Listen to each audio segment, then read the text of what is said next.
Hola, mi nombre es Macarena Petrone y soy pintora artesanal. Mi especialidad es intervenir piezas de madera de uso diario.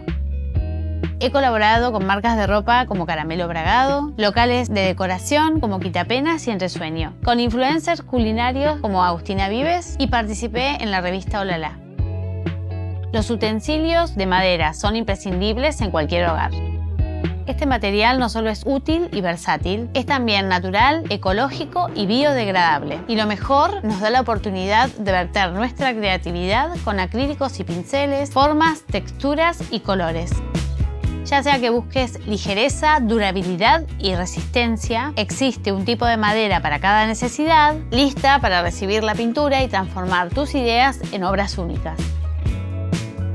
En este curso de doméstica aprenderás a decorar objetos funcionales de madera para tu casa. Como proyecto final, llenarás de vida y pintarás un cuenco de madera con acrílicos. Primero conoceremos las características de la madera ideal para nuestro arte y los materiales que usaremos. Vamos a crear un boceto, explorar colores para definir una paleta y probar la pintura en el dibujo. Luego vamos a preparar el cuenco. Lo lavaremos, lo lijaremos y lo sellaremos.